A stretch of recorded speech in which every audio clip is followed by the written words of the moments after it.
Titanic, सपनों का सागर, 1912 में डूबा विशाल जहाज जो कभी न डूबेगा, अंततः डूबा। यह भूल थी एक नया सपनों भरा सफर। 10 अप्रैल की सुबह बंदरगाह पर भीड़ लगी थी। कोई अमेरिका में नई जिंदगी शुरू करने जा रहा था, कोई परिवार से मिलने। पहली श्रेणी के डेक पर अमीर लोग शैंपेन पीते हुए हंस रहे थे। शानदार कमरे, सुनहरे झूमर, महंगी डाइनिंग टेबल, मानो जहाज नहीं, एक तैरता हुआ महल था। दूसरी ओर तीसरी श्रेणी में आम लोग एक दूसरे से सपने बांट रहे थे। अमेरिका पहुंचकर नौकरी मिल जाएगी, नई शुरुआत करेंगे।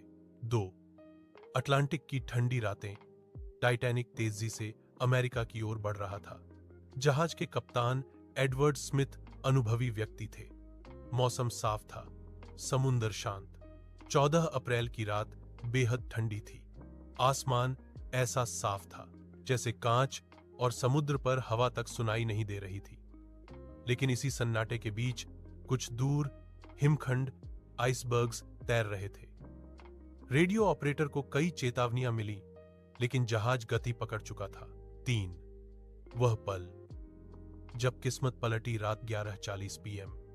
डेक पर तैनात निगरानी कर्मी ने अचानक काला सा धब्बा देखा। हिमखंड बिल्कुल सामने।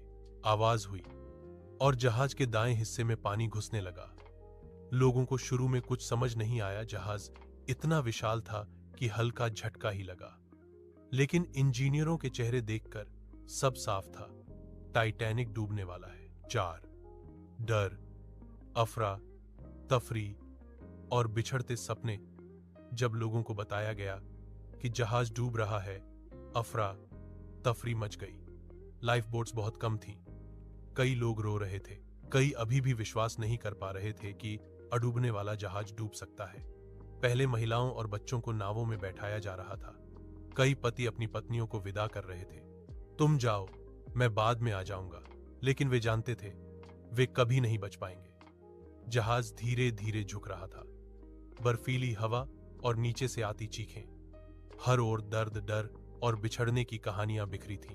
5 आखिरी सांसें। जैसे जैसे पानी बढ़ा, जहाज का अगला हिस्सा डूबने लगा।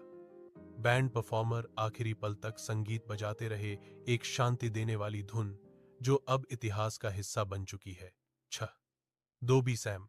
15 अप्रैल 1912 टाइटैनिक 2 हिस्सों में टूट गया और अटलांटिक महासागर की काली बर्फीली गहराइयों में समा गया।